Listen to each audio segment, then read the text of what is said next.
Il est 3 h du matin, dans la nuit de samedi à dimanche. Pour moi, on est toujours samedi, mais en vérité, on est dimanche.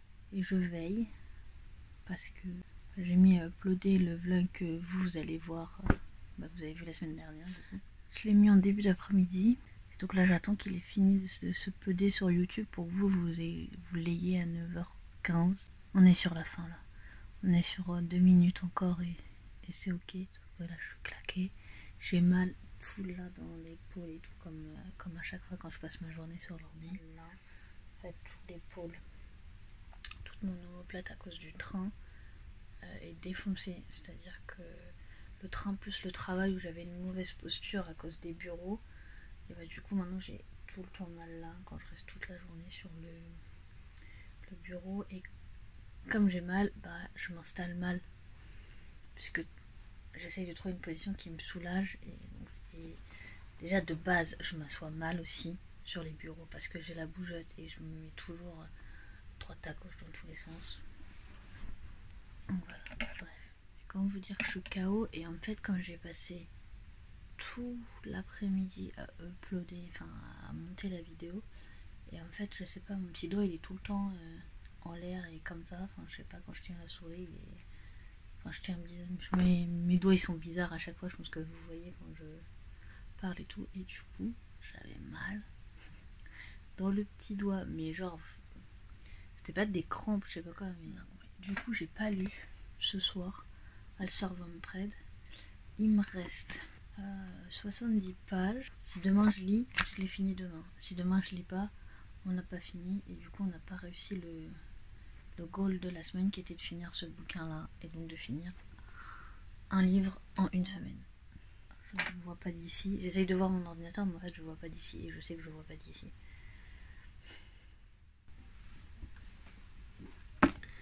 J'ai fini de lire mon livre. Un livre en une semaine. J'ai failli ne pas finir de le lire. Il me restait 70 pages, à peu près, un petit peu plus, je crois. Comment vous dire que ça me saoulait tellement que je les ai lus en diagonale. C'est-à-dire que je lisais les 2-3 premières phrases des paragraphes et après je passais au paragraphe suivant, je lisais les dialogues et basta. Ça m'a saoulé à la fin. Vraiment. Je crois que c'est parce que je voulais tellement le terminer aujourd'hui que du coup j'ai lu en diagonale, sinon je pense que j'aurais tout lu en fait. Rien de ouf. À la fin t'apprends que en fait je vous avais dit qu'elle est moitié humaine, moitié sorcière. Sauf qu'à la fin tu apprends qu'elle n'a pas du tout de sang humain en elle et donc que son père n'est pas son père. Sauf que j'ai presque envie de vous le dire, ça, on pouvait le deviner quasiment dès le début. Parce qu'il y a un truc où, à certains moments, il y a des petits passages qui n'ont rien à voir avec. Enfin, si, ça a à voir, c'est dans l'histoire, mais c'est genre une autre personne que eux connaissent pas. Enfin, une tierce personne dans l'histoire, qui n'est pas en lien avec eux. Enfin, qui a forcément un lien avec eux, mais qui pour l'instant n'a pas de lien dans l'histoire. Et au vu de ce qui se passe à la fin, tu comprends qu'il a un lien avec Amy, donc possiblement que c'est son père. C'est ça, sauf que ça pose problème parce qu'il n'a pas l'air très sympathique le monsieur, hein, ça a l'air d'être un peu un méchant, enfin un peu beaucoup même. Ensuite on apprend que comme elle n'a pas de sang humain en elle, qu'elle est à 100%, j'allais dire vampire, non, à 100% sorcière, du coup, Alexandre, son copain sur son cheval blanc, qui lui est vampire, en fait, il est encore plus dangereux pour elle. Du fait qu'elle avait du sang humain potentiellement, ça crée une certaine protection. Sauf que là, comme elle est à 100% sorcière, elle n'a plus cette potentielle protection, et ce qui fait que quand ils se reproduisent, quand ils se font plaisir tous les deux, parce qu'ils sont pas obligés de se reproduire à ce moment-là, les vampires, souvent, ont leurs canines qui ressortent et du coup, ils mordent l'autre, leur partenaire. Ce qui fait que leur plaisir est décuplé. Sauf que comme elle n'est pas vampire, donc du coup, elle ne le fait pas envers Alexandre, mais lui, Alexandre, il a envie de lui faire, sauf qu'il peut pas lui faire, parce qu'en fait, s'il le fait, il la tue. Donc à la fin, l'autrice nous met un petit cliffhanger en mode son père c'est pas son père. Sauf qu'on s'en doute dès le début que ça va pas être son père. Donc j'ai J'ai envie de savoir la suite, mais en même temps, dans 6 mois, j'aurais oublié l'histoire. Donc je pense que celui-là, je vais le garder. Et peut-être dans quelques mois, on verra ce qu'on en pense ou pas. Est-ce qu'on lira la suite ou pas? Ou est-ce que ça, on ira le mettre dans une boîte à livres? Ou est-ce qu'on ira le vendre? Je ne sais pas pour l'instant. Franchement, j'arrive pas à... Ça se lit super vite, hein. Franchement, je l'ai lu quand même assez vite, même si à la fin je lisais en diagonale, c'est parce que je voulais le finir aujourd'hui. Ouais, je sais pas, je suis indécise sur ce livre. C'est fou d'être indécise sur un livre quand même. C'est pas possible. Et du coup, la prochaine lecture, c'est La bibliothèque des cœurs cabossés de Katharina Bival, que j'ai acheté bien avant d'acheter celui-là. Et que je me souvenais. Enfin, je sais qu'il est dans ma palle, mais en fait, je l'oublie à chaque fois. Et c'est là, en regardant quel livre j'allais lire à partir de demain, je me suis dit, mais attends, il y a celui-là qui est encore plus vieux. Celui-là, c'est le premier livre que l'autrice a lu, qu'elle a lu, non, qu'elle a écrit. Elle a ensuite écrit Le jour où Anita envoya tout balader, qui est plutôt sympathique, mais j'ai bien aimé, j'ai même fait un article dessus. Vous aurez le lien dans la barre d'infos. Et son troisième roman, qui est Bienvenue au motel des pains perdus, que j'ai aussi... que j'ai eu du mal à me mettre dedans. Vraiment, ça a été compliqué le début pour moi de me mettre dedans. Mais après, j'ai carrément adoré. Et c'est surtout que ça traite de la communauté LGBTQ+. Chose qui n'est pas dit dans la quatrième de couverture. À aucun moment, en fait, tu sais qu'il va y avoir qu'il va y avoir ce thème-là dans le livre. Et du coup, c'est assez intéressant. J'ai aussi fait un article dessus sur le blog d'écriture que vous pouvez du coup retrouver aussi dans la barre d'infos. Enfin, de toute façon, dans la barre d'infos, il y a des tonnes de trucs que je note. Il suffit de regarder à chaque fois. Concernant la maison, du coup, là, elle est en vente depuis plus d'une semaine. Et cette semaine, l'agent immobilier a déjà eu 6 visites. Du coup, lui, il est content parce que ça lui fait un peu d'activité, parce qu'apparemment, à cause des confinements et tout ça, c'est un peu compliqué. Et qu'il n'y a pas beaucoup de biens dans le secteur où je suis à l'heure actuelle. Ce qui est du coup tant mieux dans un sens, parce que quand il y a peu de maisons à vendre dans le secteur où vous êtes, votre maison a plus de chances de se vendre que quand il y a plein de maisons. Les 3 premières visites, je sais plus trop ce qu'il m'a dit, mais en gros, il n'y avait pas grand chose à... Voilà, les gens n'ont pas dit de choses négatives sur la maison. Les 3 qu'il a eu, les 3 autres, donc il les a eu samedi, donc il m'a dit, il y en a une, c'est un investisseur, donc c'est quelqu'un qui achète pour louer derrière. Il a une autre visite à faire cette semaine, et voilà, pour comparer les deux biens, et en gros, il se positionnera sur le bien qu'il préfère, qu'il juge le plus rentable pour lui. L'autre visite, c'était une famille avec 2 enfants, et ma maison est beaucoup trop petite pour eux, parce qu'elle a que 2 chambres, et les chambres sont pas non plus... elles font 12 mètres carrés. La première chambre, elle fait 12 mètres carrés, et la chambre du haut, au sol, elle fait 12 mètres carrés, mais en loi Carrez, on est beaucoup moins que ça, malheureusement, mais elle est quand même grande. Mais avec 2 enfants, c'est trop petit. En fait, c'est le genre de maison où c'est soit une personne toute seule, soit un couple avec un seul enfant. Donc eux, forcément, c'est niette, c'est sûr, c'est beaucoup trop petit pour eux. Et la troisième visite, qui est assez marrant, on a tous des critères bien différents et des modes de vie bien différents. Donc c'était une jeune femme, donc seule. L'un des premiers points qui l'a gênée, c'est la pièce aveugle, parce qu'il n'y a pas de fenêtre. Et effectivement, moi, c'était un point qui m'a gênée, mais je l'ai très vite solutionné en mettant mon salon dans une des chambres. Donc c'est ce que l'agent immobilier lui a dit, vous êtes tout seul, vous pouvez supprimer une des chambres et faire votre salon là-haut. Le deuxième point qui l'a gêné, c'est le droit de passage, parce qu'en fait, au niveau de ma cour, il y a un droit de passage qui est tout le long des maisons, parce que c'est des maisons mitoyennes. Et ça date de l'époque du charbon, puisque les maisons ont plus de 100 ans, et donc elles étaient chauffées à part des cheminées via du charbon. Et donc pour acheminer le charbon dans la maison tout au bout, il y avait ce droit de passage là derrière. Et lors des ventes, personne n'a cherché à racheter ce droit de passage. C'est-à-dire que quand vous achetez la maison, vous pouvez modifier au cadastre ce truc-là, mais personne n'a jamais cherché à se prendre la tête là-dessus, sachant qu'en fait, quasiment personne ne passe là. Moi, j'avais peur au début quand j'ai acheté, mais mes voisins, j'ai jamais eu aucun voisin qui est passé. Et je crois que je suis plus souvent moi passée devant chez mes voisins que eux. C'est-à-dire que c'est avantageux quand vous faites des travaux, par exemple quand on a rénové le toit en tôle, les tôles qui font plus de 4 mètres de long, c'est beaucoup plus pratique de les passer derrière votre maison, donc par ce droit de passage, qu'à l'intérieur de votre maison, alors que vous avez une cage d'escalier extrêmement serrée. par exemple, ou quand vous emménagez ou vous déménagez, ça peut être potentiellement plus simple de passer par là que de passer par l'intérieur de la maison. En soi, il n'y a pas de souci, et j'ai jamais eu de problème. C'est très rare que mes voisins se retrouvent dehors, parce qu'il faut savoir que la plupart, l'accès à l'extérieur donne soit sur une chambre, soit sur une salle de bain. Moi, je suis la seule sur laquelle, où ça donne sur une pièce palière, en fait, une pièce qui dessert les autres pièces de la maison. En fait, c'est un couloir. Moi, c'est mon bureau. Bref, donc du coup, il y a très peu de gens qui vont dans leur jardin. Il n'y a pas de bruit, le droit de passage, il n'y a pas de problème. Mais bon, ça, je peux comprendre que ça pose problème parce que moi, au début aussi, ça m'a fait un peu hésiter. Et c'est pour ça que moi, j'ai mis 2 portes en bois sur le côté. Du coup, ça ferme le jardin, mais elles sont fermées avec des loquets. Et puis c'était surtout que moi je m'étais dit, je sais pas si mes voisins ont des chiens ou pas des chiens, imaginons, voilà, j'ai pas envie de retrouver leur chien chez moi, ce qui m'est arrivé un jour. Ah oui, petit aparté du coup. En fait l'été, moi je laisse ma porte-fenêtre grande ouverte l'été, quand je suis chez moi, si je suis pas chez moi c'est fermé, et je suis dans mon salon qui est au même étage, qui est au même niveau, donc je suis dans mon salon ce jour-là, allongée tranquillement dans mon canapé en train de regarder la télé, il y a la porte-fenêtre ouverte, et d'un seul coup, que vois-je dans mon salon? Un chien, mais pas un petit chien, un gros chien, tout noir, le truc, enfin, je crois un peu plus grand qu'un labrador. Et là, enfin, ça se passe très vite, c'est genre une microseconde, mais dans votre cerveau vous vous dites, j'ai 2 options. Soit je fais la meurtre et j'attends que le chien reparte d'où il vient, soit je crie, mais si je crie, il y a 2 options, soit il a peur, soit il me bouffe, parce que je sais pas qui est le chien, je sais pas comment il est arrivé là en fait le chien, parce que comme je vous dis, en fait moi ma terrasse, ma cour, mon extérieur, appelez-le comme vous voulez, c'est fermé, du coup personne ne peut rentrer, à part passer par-dessus, les seuls qui passent c'est les chats, c'est tout, sinon il y a personne qui peut passer là. Ma réaction en fait, parce que je vous dis ça a duré une microseconde et en fait j'ai eu cette pensée là mais j'ai pas forcément réfléchi et je me suis mise à crier.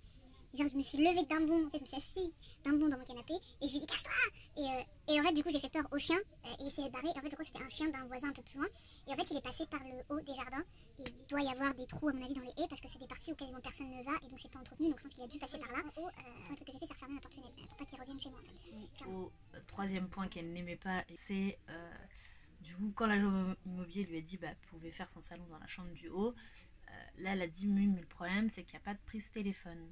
Pas de prise TV, pardon. Je dis bah si, il y a une prise TV, c'est juste que là elle est débranchée, il faut que je la rebranche. Et là au même moment où je lui commence à dire ça à l'agent immobilier, je dis ah une prise je lui dis pour le râteau. Il me dit oui. Je dis bah la télé par internet normalement. Il dit oui mais en fait elle veut pas d'abonnement internet. Et je dis ah ok, je dis oui mais bon ça après c'est plus mon problème ça. Il dit donc effectivement lui pareil hein, il lui a dit faites appel à un antenniste et vous en installez une en fait. Enfin, c'est de plus en plus rare de trouver des maisons avec des râteaux en fait sur leur toit. Oui, les maisons des personnes âgées, vous allez potentiellement retrouver des râteaux que eux utilisent peut-être plus, mais qu'ils ont encore. Mais si c'est une maison un peu plus récente où le toit a été changé récemment, je pense que souvent le râteau, si vous l'utilisez plus, vous le dégagez quoi. Enfin, donc voilà. Mais au bout d'un moment, son critère de il n'y a pas de râteau, va falloir qu'elle se dise qu'il. C'est un critère qu'il va falloir qu'elle sorte de l'argent en fait pour pallier à ça. Après, elle est peut-être au début de ses recherches et du coup, elle n'est pas encore dans les compromis sur ces critères. Donc en fait, les bémols qu'elle a ressortis, c'est pas des bémols où moi je peux faire quelque chose. En fait, je suis strictement pour rien. C'est juste elle, sa vision des choses. Alors on est lundi 18 janvier et aujourd'hui la journée a été, j'ai envie de dire chaotique, mais bon c'est pas tout à fait le mot. Ce matin je devais me lever à 6h du mat pour aller chez moi, pour être chez moi pour à peu près 8h, pour récupérer la clé que l'agent immobilier a fait tomber juste devant la maison. Samedi, quand il a fait une visite, en partant, en fait, il a fait tomber la clé et il s'en est pas rendu compte. Par chance, un de mes voisins est passé juste derrière lui et du coup, il l'a vu, il l'a ramassé et il m'a dit je devais aller la récupérer ce matin pour l'agent immobilier. Sauf que, comment vous dire, que hier soir, au lieu de lire, j'ai eu envie de regarder un film sur Netflix. Et j'ai décidé de commencer la série Les Chroniques de Bridgerton. Et comme d'hab, je pensais regarder 1 voire 2 épisodes grand max. Non. J'ai regardé toute la saison. Sachant que les épisodes, donc il n'y en a que 8, mais ils durent entre 50 et 70 minutes, ce qui fait une moyenne de 1 heure, hein, soit 60 minutes. Donc 1 heure fois 8, ça fait 8 heures. J'ai fini à 4h30 du matin.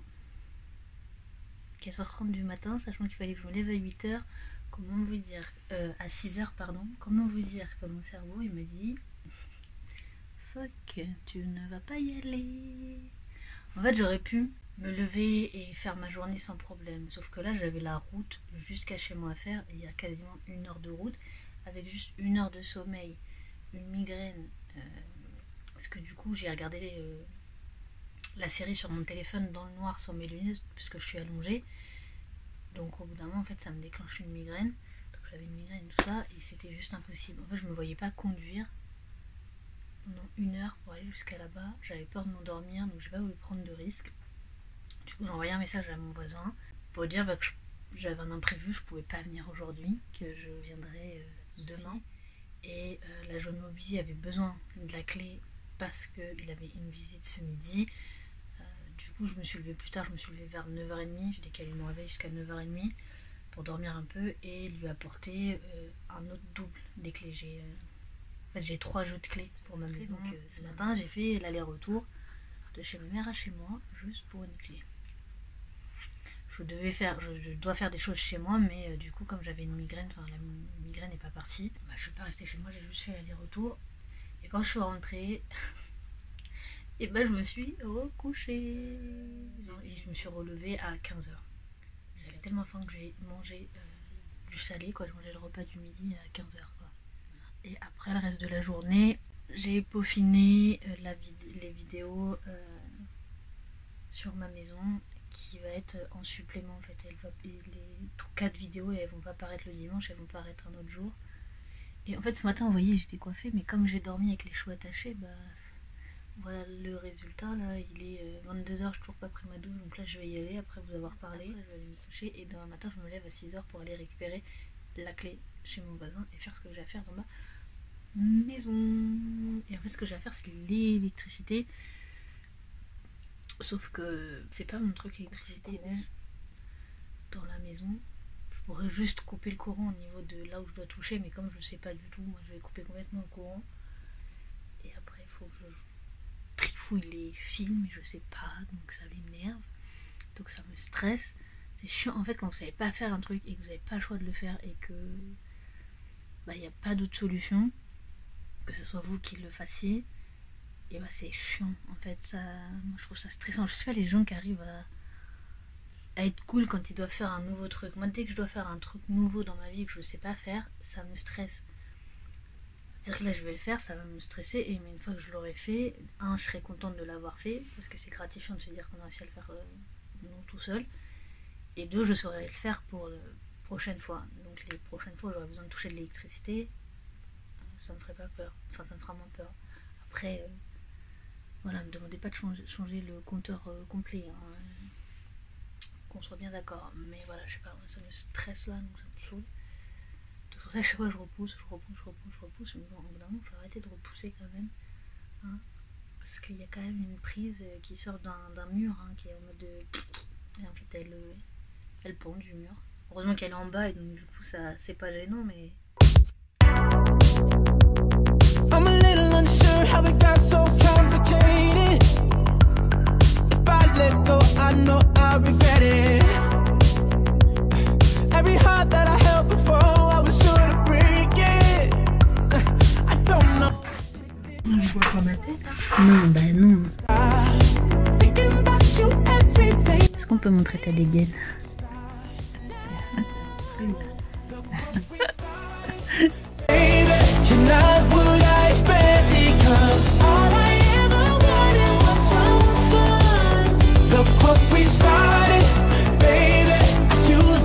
Parce que du coup on voit pas la pointe sinon plus ça. Tu vois? Et toi tu veux qu'on la voit? Non, pas forcément. À la base là comment t'avais fait l'épaisseur, tu veux qu'on la voit? Non, on la voit, oui, regarde du coup justement, hop ton truc il est à la pointe du sein et hop. Non c'est bon.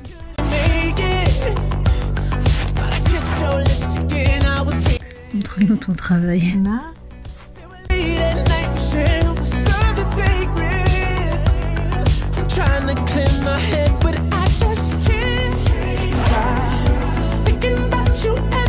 T'es stressée parce que je filme? Non. Je m'en fous quand on voit sur ma tête. Non, mais comme des fois t'es stressé quand je te regarde. Oh non.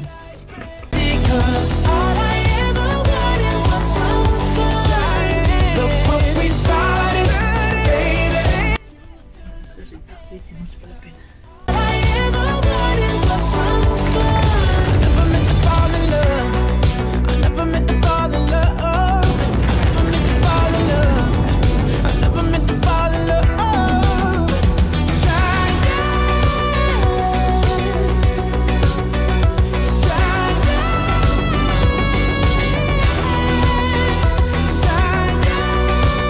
Ah là, faut que je laisse de 2 cm.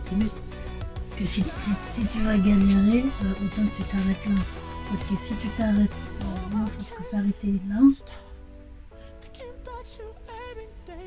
Ça fait... Faut que je la fasse plus large. De toute façon, il faut que je la fasse plus large. Faut pas que je la fasse des petits côtes. Ça va pas le faire. Et après pour toi coudre. Mais au final tu vas avoir une largeur à peu près comme ça. Oui. Il faut que je laisse plus large et puis après je recours et puis après je renlève si ça va pas. De toute façon si tu veux une pointe, c'est soit faut que tu ailles jusqu'en bas. Sinon tu arrêtes là. Bah si tu arrêtes là, moi ça me choque pas. Faut que j'enlève la ceinture. De toute façon, faut que j'enlève la ceinture. Donc, comme ça choque pas et cousu là et là. Ouais. Avec 1 cm ici. De toute façon, là tout le long, il y aura des boutons. Hein. Mais je croyais que tu mettais des boutons que sur ce côté-là. Non, les deux côtés comme là. Faut que ça fasse bien. Bah non, tout à l'heure, tu as dit ça tout à l'heure. Oui, mais quand Oui. je la fermais. Que j'ai dit quand je fermais. Oui, mais là, je trouve que ça va faire bizarre si tu mets des boutons sur ce truc-là. Soit tu mets pas de boutons. Ah oui, il faut, oui, c'est De vrai. toute façon, tu la fermes pas, donc au pire, tu mets pas de boutons. Non, mais je trouve que sans bouton, ça va être joli. Non, mais ça peut faire original. Mais là, comme ça fait pas moche. Ça fait Non, pas comme moche. ça, c'est bon. Pas comme ça. Look what we started, baby. Used to look for exits,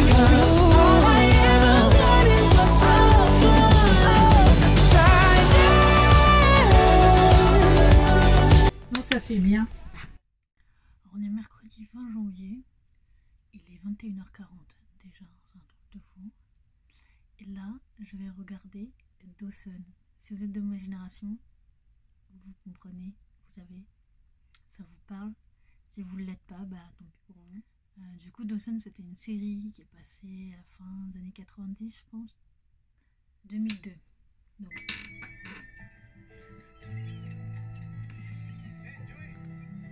Est-ce que j'ai eu peur? Oui, j'ai eu peur.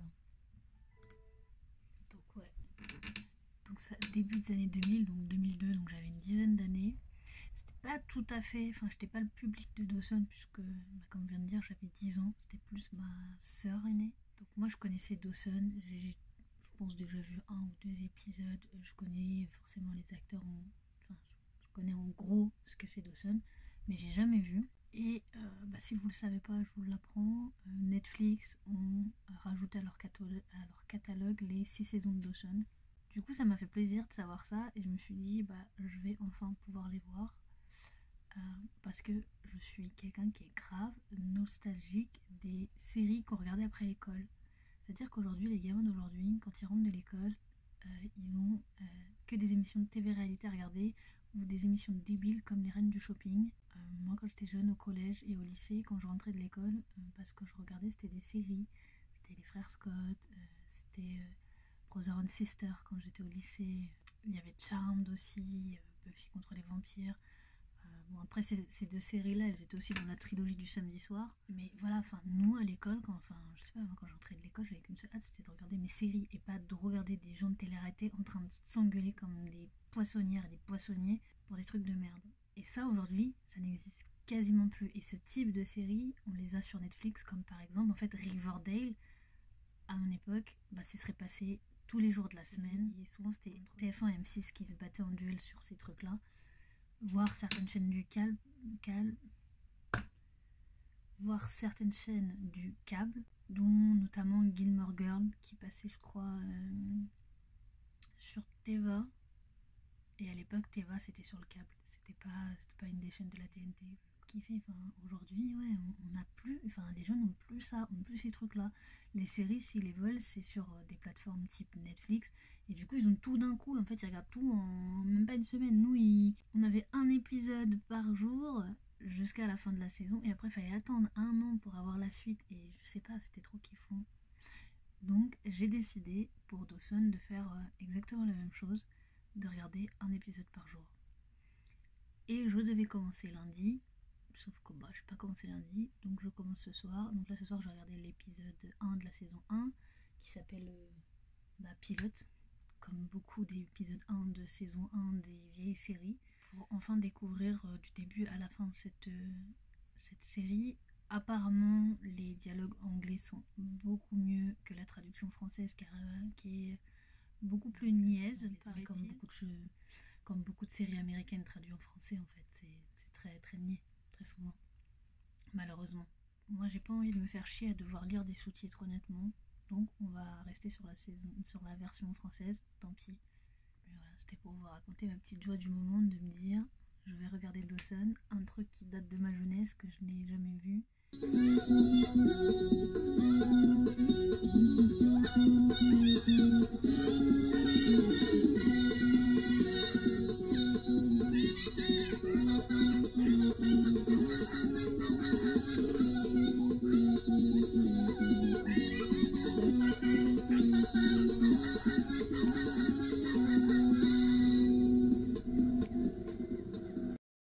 Ah, et on voit aussi que c'est une vieille série, juste à la qualité d'image. La qualité, elle est merdique, hein. Mais on va faire avec. Bonne journée, bonne nuit, parce que là on est le soir, il est quasiment 22h, donc je peux dire bonne nuit. À la semaine prochaine, et ciao!